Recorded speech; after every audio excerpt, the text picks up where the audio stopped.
Assalamualaikum warahmatullahi wabarakatuh. Perkenalkan, nama saya Anida Zahra Aprilia dari Universitas Yarsi, Prodi Akuntansi.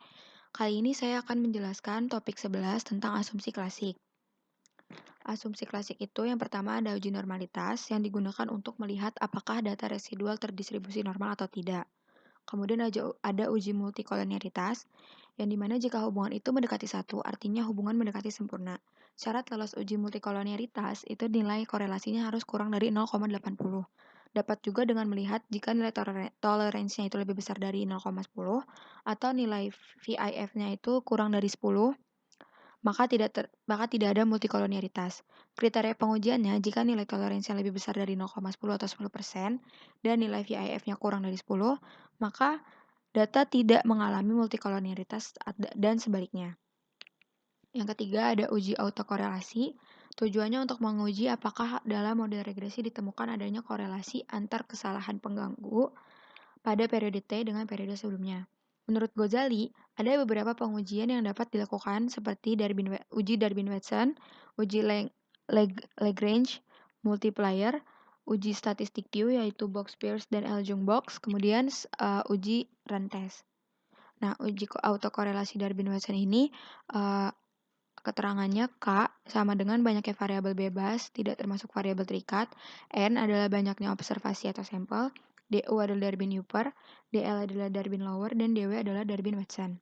Kemudian, kriteria pendeteksian autokorelasi dengan Darwin-Watson itu ada dua, yang positif dengan yang negatif.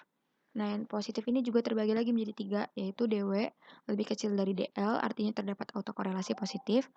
Selanjutnya DW lebih besar dari DU, itu tidak terdapat autokorelasi positif, dan DL lebih kecil dari DW, lebih kecil lagi dari DU, artinya tidak dapat disimpulkan. Kemudian untuk yang negatif, yang pertama ada 4 min DW, lebih kecil dari DL, artinya tidak terdapat autokorelasi positif.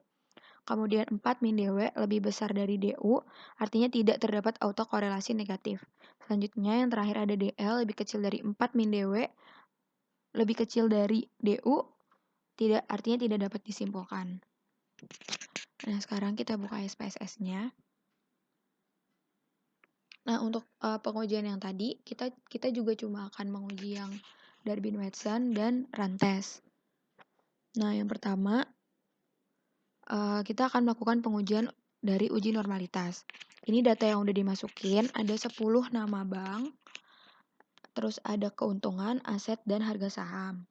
Keuntungan ini sebagai variabel dependen, kemudian aset dan harga saham itu sebagai variabel independen.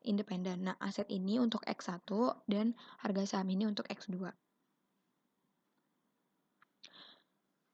Kita akan menggunakan pengujian dengan histogram dan pivot. Yang pertama, kita klik analyze, lalu regression,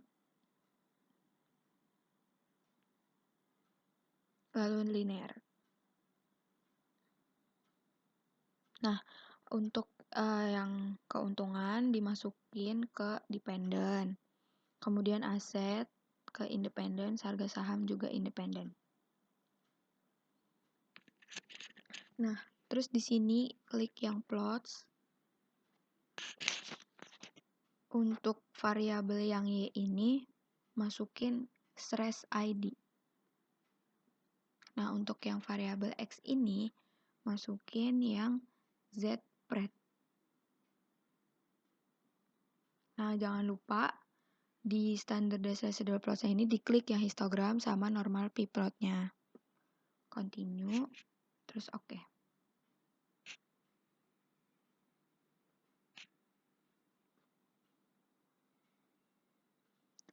Nah, ini untuk outputnya. Ini yang histogram dan ini yang normal p-plotnya. Nah, di diagram histogram ini kita bisa lihat dari setiap batangnya ini, ya, itu mengenai garis. Berarti ini berdistribusi normal. Sama juga buat yang p-plot, nih. Nah, buat yang p-plot ini juga berdistribusi normal karena garisnya ini tuh lurus.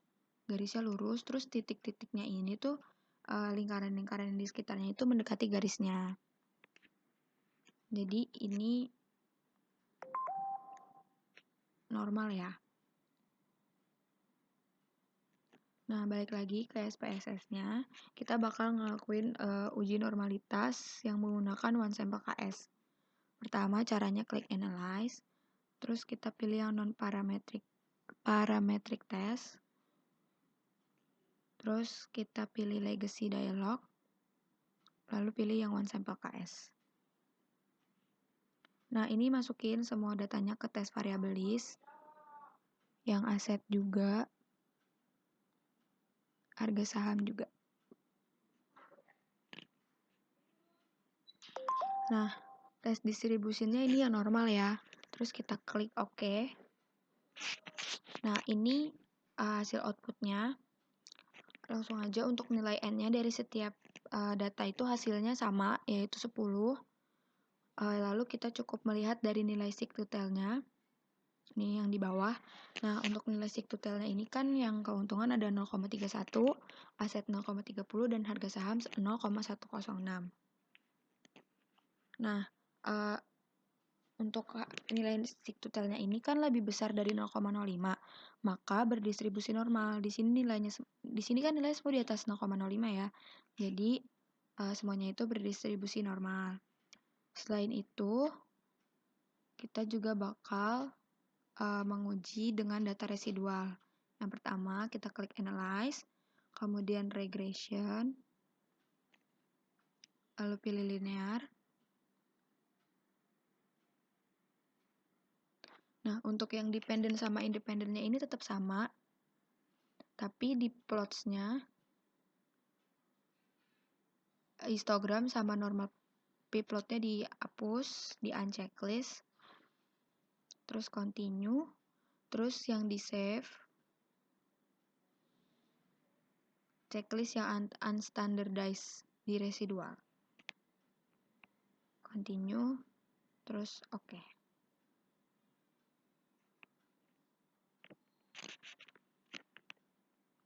Nah, ini hasil outputnya ya. Terus kita lihat di sini, di SPSS-nya itu udah ada hasil res 1. Nah, selanjutnya kita bakal uji lagi, klik analyze, klik yang non-parametric test, terus pilih yang legacy dialog, pilih yang one sample KS. Nah, pada tes variabel yang ini semuanya dibalikin nih, yang keuntungan, aset, sama harga saham. Nah, terus masukin yang ini, unstandardized, ke tes variabel. Terus oke.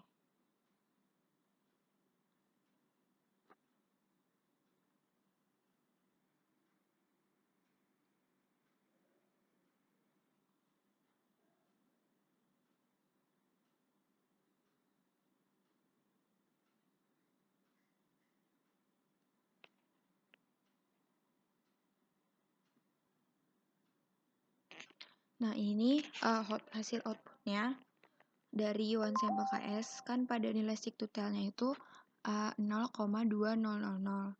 Nah, itu kan lebih besar dari 0,05. Jadi artinya dia berdistribusi normal. Nah, selanjutnya itu pengujian multikolonialitas. Yang pertama klik analyze, terus regression, terus kita pilih linear. Nah, kita klik yang statistik. Terus ini kan yang untuk estimate sama model fit udah di checklist. Sekarang kita tinggal checklist yang covariance metric sama collinearity diagnostic.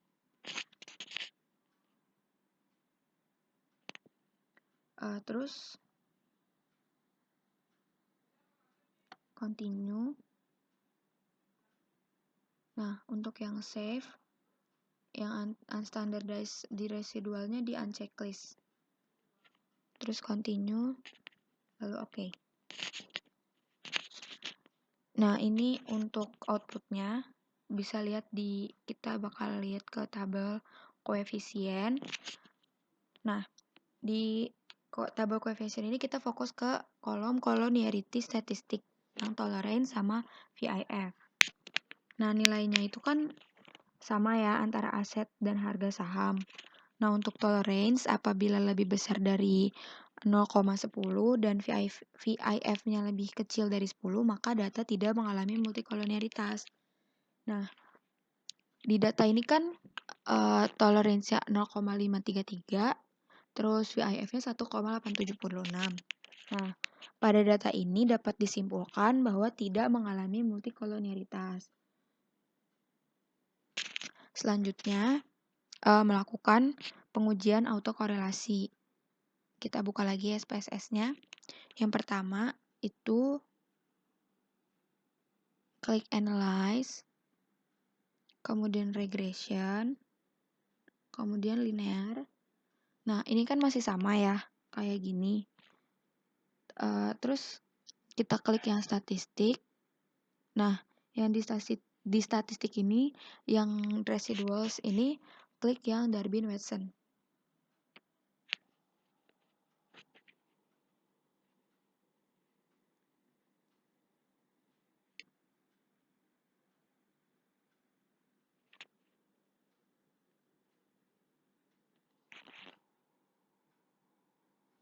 Nah, untuk yang di save-nya ini tuh nggak ada ya, nggak perlu di checklist apa-apa, terus kita langsung klik OK aja. Nah, ini hasil outputnya, kita langsung fokus ke model summary. Nah, pada kolom Durbin-Watson nih, kan nilainya itu sebesar 1,870.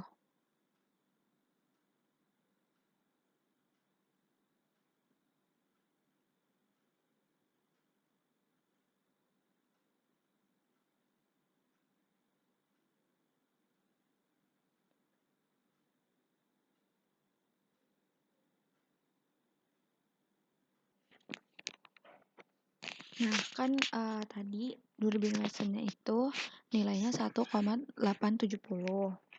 Kemudian K-nya itu 2. Nah, 2-nya itu dapat dari nilai independen, kan jumlahnya 2 tuh.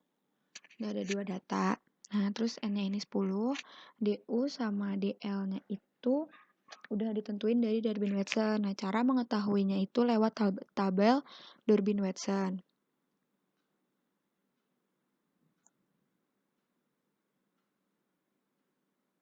Nah, ini tabelnya.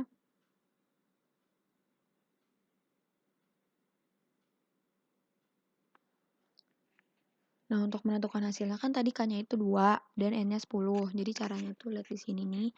K-nya sama dengan 2. Nah, ini kan N-nya. N-nya kita cari nih yang 10. Nah, hasil kan ini nih. 0,6972 sama untuk DU-nya 1,6413. Nah, jadi itu tadi udah, jadi nih hasilnya tuh DW lebih besar dari DU, maka tidak terdapat autokorelasi positif. Nah, selanjutnya itu melakukan pengujian run test. Yang pertama, klik analyze, terus pilih yang non-parametric test, lalu pilih legacy dialog, terus yang runs. Nah, ini masukin yang unstandardized ke tes variabel. Untuk cut point-nya jangan lupa ini yang median. Nah, ini hasil outputnya. Sorry.